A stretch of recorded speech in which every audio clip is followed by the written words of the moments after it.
श्री रुक्मिणी रमण भगवान की जय।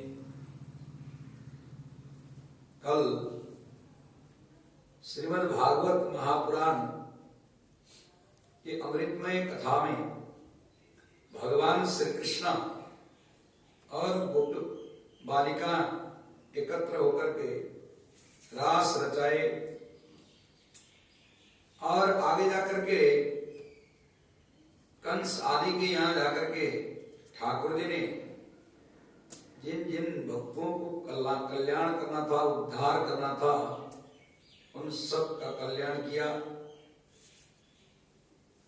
और जरासंध से युद्ध करने के बाद अपने आप को उस युद्ध से अलग किया। द्वारिकापुरी में जाकर के अलग नगर बसाया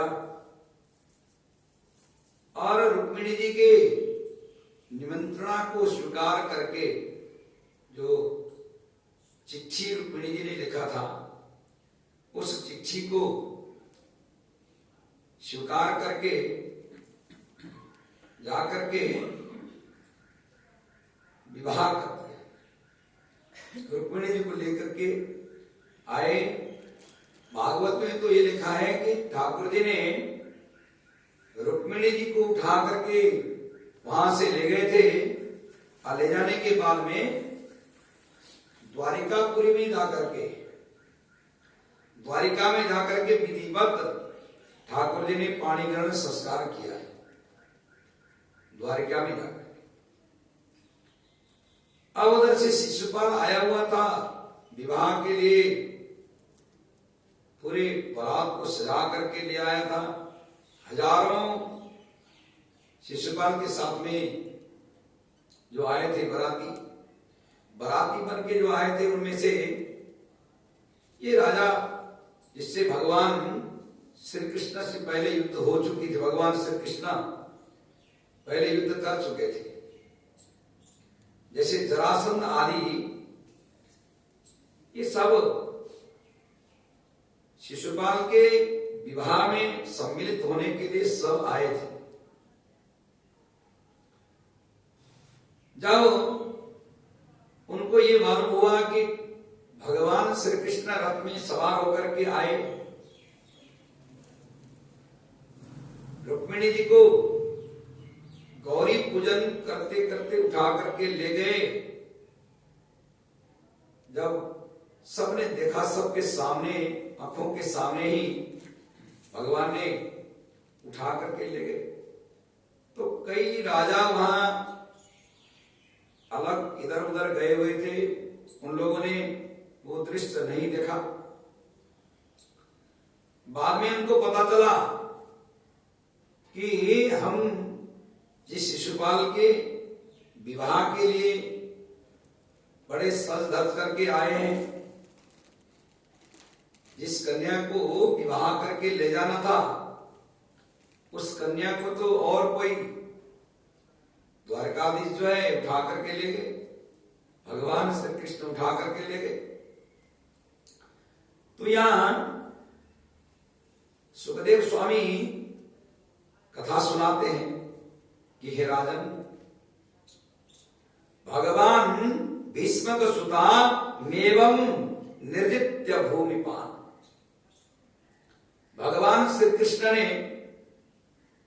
जो विदर्भ के राजा रुक्मी, तो जो विदर्भ के राजा का जो पुत्र था रुक्मी, उसकी बहन को उठा करके ले जाने के बाद में विधिवत यज्ञ रचा करके पाणी ग्रहण संस्कार किया है। तो कुंडिनपुर में रहने वाले जितने भी थे, कोई तो हर्ष से अपने आप को रोक नहीं पाए, बड़े खुश हो गए कि रुक्मिणी भगवान के लायक ही थी। साधारण कोई त्रिशालु हो, साधारण राजा हो, उसके लिए रुक्मिणी बनी नहीं थी। रुक्मिणी का जिसने दर्शन किया, एक बार भी किसी ने देखा हो रुक्मिणी जी को, उसके मन में ये लगा कि रुक्मिणी साक्षात भगवान विष्णु की पत्नी लक्ष्मी का अवतार है। तो ऐसे जितने भी लोग रुक्मिणी जी का प्रशंसा करते थे, सब ये कहते थे कि ठाकुर जी के लिए ही रुक्मिणी जी प्रकट हो गई और प्रकट हुई थी, और अच्छा हुआ कि भगवान ने इनको स्वीकार कर लिया। अब रुक्मी जो है भगवान के पीछे पड़ा है। रुक्मिणी जी का जो बड़ा भाई है कि मैं इसका वध करके रहूंगा, मेरी बहन को जबरन उठा करके ले जाता है, मेरा परम शत्रु तू है, तूने मेरे पराक्रम को देखा नहीं। ऐसे गालियां देते देते अपने जो रुक्मी के साथ में रुक्मी की जो फौज आदि थे, एक अक्षौहिणी फौज को लेकर के भगवान के पीछे पड़ा। बलराम जी ने रोकने का प्रयास किया, ठाकुर जी ने भी पीछे मुड़ करके रोकना चाहा, परंतु साथ में बैठी है रुक्मिणी जी। ठाकुर जी उसी समय में रुक्मी का वध कर सकते थे।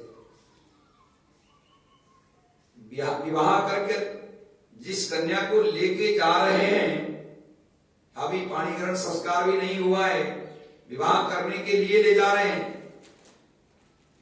विवाह से पूर्व में पाणिग्रहण संस्कार करने से पूर्व ही यदि उस कन्या के भाई का वध कर दिया जाए तो उसके मन में कुछ न कुछ खटास रहेगा कि मेरे भाई को इन्होंने ही मारा है, बोल भी नहीं सकते और मन में दुख रूपी गांठ बना रहता।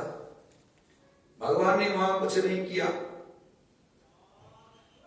बलराम जी को लगा दिया। बलराम जी ने उन सबको सबसे युद्ध किया है। आगे जाकर के ठाकुर जी ने द्वारिकापुरी में ठाकुर जी गए, तो द्वारिकापुरी में जाने के बाद में वहां के लोगों ने बड़ी धूमधाम से भगवान का सम्मान किया है। बड़े विधि विधान से भगवान जी ने पाणिग्रहण संस्कार किया, विवाह आदि किए, तो बड़े खुशी रहने लगे, दोनों प्रसन्न होकर के रहने लगे। एक दिन जैसे विवाह हो गया, विवाह होने के बाद में एकांत में बैठे हुए थे ठाकुर जी और रुक्मिणी जी भी साथ में थी। रुक्मिणी जी ने कहा कि प्रभु, मेरे मन में आपसे कुछ बात करने की इच्छा हो रही है, आपसे कुछ बोलना चाहती हूं। ठाकुर जी कहते हैं कि जो कुछ बोलना चाहो निसंकोच बोलो। तो यहां गंथन किया है दोनों ने, दोनों बैठ करके आपस में जीवन के बारे में, जन्म होने के बाद अब तक क्या क्या हुआ, आपने क्या किया, मैंने क्या किया, ये दोनों आपस की बातें। जैसे विवाह के बाद में जो एक दूसरे को पहचानने के लिए, एक दूसरे को समझने के लिए जो वार्ता होता है, तो यहां रुक्मिणी जी और भगवान श्री कृष्ण की काफी देर तक वार्ता हुई। तो वार्ता में रुक्मिणी जी ने जो मन में सोचा था कि मैं ठाकुर जी के सामने बोलूं कि आप मेरे भाई से दिवस न करें, बोल नहीं पाई। मन में तो हो रहा था कि मैं बोलूं, कुछ भी नहीं बोला, क्योंकि अभी अभी विवाह हुआ है। यदि बड़े भाई के बारे में मैं कुछ बोलूं और भगवान बुरा मान जाए तो अच्छा नहीं, इसलिए रुक्मिणी जी ने वहां भी कुछ नहीं बोला। परंतु भगवान जान गए थे कि रुक्मिणी जी के मन में कुछ न कुछ पका हुआ है। तो समय बीतता गया, बलराम जी ने उनको युद्ध में पीछे कर दिए। इधर दैव युग से समय बीतने पर उनके घर में, जो द्वारिकापुरी में, भगवान जी के यहां संतान हो गया, बड़ा सुंदर, जिसको भगवान शंकर ने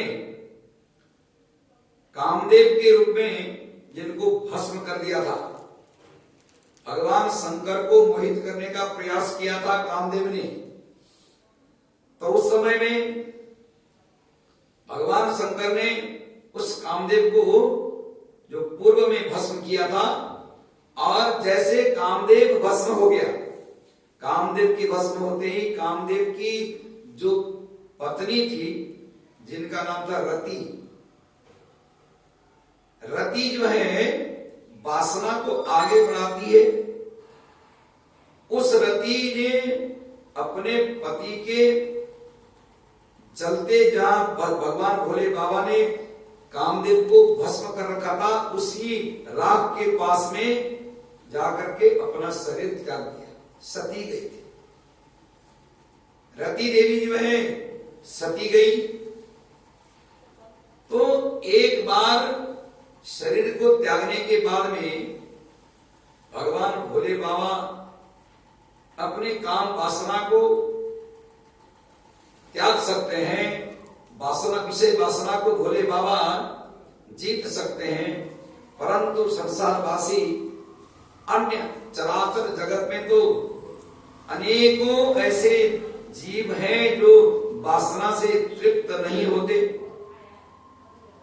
तो वासना किसी न किसी को चाहिए, तो कहीं ना कहीं से तो जन्म लेगा। अब वही कामदेव के अवतार प्रद्युम्न जी का रुक्मिणी के गर्भ से जन्म हुआ। अब प्रद्युम्न के जन्म होते ही एक जो राक्षस था, जिसको ब्रह्मा जी पहले ब्रह्मादि देवताओं ने श्राप दिया था कि तुम पृथ्वी पर जाओगे, भगवान के यहां जो पुत्र होगा वह पुत्र तुम्हें उद्धार कर सकता है, कल्याण कर सकता है। जो तुमने अपराध किया है, पृथ्वी में जाना पड़ेगा, असुर बन करके, आदेश असुर बन करके जाना पड़ेगा। तो पृथ्वी में आया समरासुर बन करके, संभरासुर बन करके आया। वो जो समरासुर जो है बड़ा शासक था, और उसको मालूम था कि भगवान श्री कृष्ण के और रुक्मिणी जी के गर्भ से जो पुत्र उत्पन्न होगा वो मेरा काल होगा। समरासुर को ये मालूम पड़ा। जैसे समरासुर को पता चला कि रुक्मिणी जी के यहां भगवान कृष्ण और रुक्मिणी के बालक के रूप में मेरा काल ने जन्म लिया है, तो समरासुर देखने लगा। आकाश मार्ग में चलने का विद्या, जो महामाया नाम का एक विद्या है, वो समरासुर जानता था। महामाया समरासुर ने घूम करके आकाश मार्ग से आकर के पता किया कि रुक्मिणी जी किस महल में है, कौन से प्रसूति गृह से रुक्मिणी जी अपने घर की ओर जा रही है। सब देखने के बाद में भागवत में तो स्पष्ट लिखा है कि प्रद्युम्न जी जन्मने के बाद, पैदा होने के बाद में 10 दिन के भी नहीं हुए थे, 9 दिन 10 दिन के भी नहीं थे, मतलब छोटे थे। 6 दिन से लेकर के 10 दिन के बीच के, स्पष्ट नहीं लिखा है कि कितने दिन के थे। भागवत में यह आया, आप लोग कथा सुनते रहते हैं, भागवत में आया कि जन्म से 10 दिन के भी नहीं हुए थे, मौका पाकर के उस समरासुर ने प्रद्युम्न जी को उठा करके ले गया। जैसे कोई आकर के जो जानवर के बच्चे को व्याघ्र आदि जबरन उठा करके ले जाता है, उसी प्रकार प्रद्युम्न को उठा करके ले गया। ले जाने के बाद क्या करूं, मेरा काल तो यही है, अब मैं इसको कहीं ले जा करके काल कुठरी में बंद करके रखूं, तब भी बड़े होने के बाद में हो सकता है कुछ उल्टा पुल्टा करे और मेरे ऊपर ही आक्रमण करे, ये भी रिस्क है। जीवित छोड़ना इस समय में बुद्धिमानी नहीं होगी। शबरासुर ने उनको प्रद्युम्न जी को जीवित छोड़ना ही नहीं चाहा, वायु मार्ग से एकदम उड़ करके गया और समुद्र के बीच में जाकर के प्रद्युम्न को फेंक दिया। जैसे समुद्र के बीच में भगवान श्री कृष्ण के पुत्र प्रद्युम्न को छोड़ा, समुद्र में गिरा। उस समुद्र के बीच मध्य में एक विशालकाय बड़े शरीर वाला एक मछली था। उस मछली ने दैव योग से जब समरासुर ने प्रद्युम्न को छोड़ा, उसी समय में अपने मुंह को खोल करके जैसे कुछ चारा भोजन खाने के लिए मुख बढ़ाता है, खोलता है, ऐसे ही मुंह खोला था। प्रद्युम्न उसी मछली के मुंह के अंदर चले गए, वो निगल गए। निगलने के बाद में राजा की बुद्धि बदल गई। जो मछली को पकड़ने वाले थे, नदी किनारे बड़े बड़े जाल लेकर के मछली को पकड़ते, बड़े बड़े भयंकर 200, 400, 500, 1000 किलो वाले मछली पकड़ के लाते थे और अच्छे से अच्छे मछलियों के पकड़ने के बाद में ये मछली पकड़ने वाले जाकर के राजा को बताते थे कि महाराज हमने ऐसे ऐसे मछली को पकड़ लिया है। तो आज मछली पकड़ते समय में उन्होंने जो जाल फेंका, जाल फेंकते समय में वही मछली, जिस मछली ने प्रद्युम्न को निगला था, खाया था, निगल गया था ऐसे ही बिना चबाए, वही मछली जाल में आ गया। अब जाल में आने के बाद में बड़े मुश्किल से खींचा है, देखने में भी बहुत अच्छा है मछली, बड़े मुश्किल से खींच करके बाहर निकाले। ये तो राजा के यहां ले जा करके राजा को दिखाना होगा, राजा इस मछली को देख करके हमें पुरस्कृत करेंगे, मतलब राजा से पुरस्कार प्राप्त करने के लिए मछली को उठा करके कई लोग एकत्र हो गए और जैसे तैसे ले जा करके राजा के यहां दिखाया। महाराज समरासुर गद्दी में बैठे हुए थे, कहा कि इतनी भीड़ आज किस बात की है? तो उनमें से एक जाकर के बोला कि हम मछली पकड़ रहे थे, मछली पकड़ते पकड़ते ये विशालकाय मछली जो है हमारे जाल में आ गया। अब आपकी आज्ञा के अनुसार हम इस मछली को आपके पास लेके आए, आप देख करके जो भी आपने स्वीकार करना आप देख लीजिए। कहा ठीक है, मछली तुमने अच्छा लिया है, उनको पुरस्कृत कर दिया। और दूसरे जो भोजन बनाने वाले थे, भोजन बनाने वाले में से कौन था? कोई मांस आदि, जो मछली के मांस आदि को जो बनाने वाले, तैयार करने वाले अलग थे, और राजा ने, समरासुर ने अलग अलग डिपार्टमेंट बना रखा था कि कभी वेज बनाना है तो तुम बनाओगे, नॉन वेज बनाना है तो तुम बनाओगे, ऐसे अलग अलग डिपार्टमेंट रखा हुआ था। उसमें दाल और भात, हफ्ते में 2-3 बार दाल और चावल बनाया जाता था। क्योंकि राजा की इच्छा के अनुसार सब गाइडलाइन तैयार था कि आज ये बनेगा, आज ये बनेगा, आज ये बनेगा। तो वहां जो दाल और भात पकाने वाले, भागवत में स्पष्ट लिखा है कि दाल और भात, दाल चावल पकाने के लिए किसी माई, अच्छी दाल भात पकाने वाली किसी लेडीज स्त्री का जरूरत था। तो समरासुर ने छानबीन किया, छानबीन करके वही स्त्री को ढूंढा जो पूर्व में भगवान शंकर के प्रकोप से कामदेव मरा था, उसकी पत्नी रति। उसने दूसरे जन्म में मायावती नाम लिया था, नाम मायावती नाम से वो प्रकट थी, मायावती के रूप में थी। जाकर के जो परीक्षा दिया उसमें उत्तीर्ण हो गई कि दाल और भात अच्छी तरह से तैयार कर सकती है मायावती। अब मायावती भोजनालय में बैठी, अब उसने दाल भात पकाना शुरू कर दिया।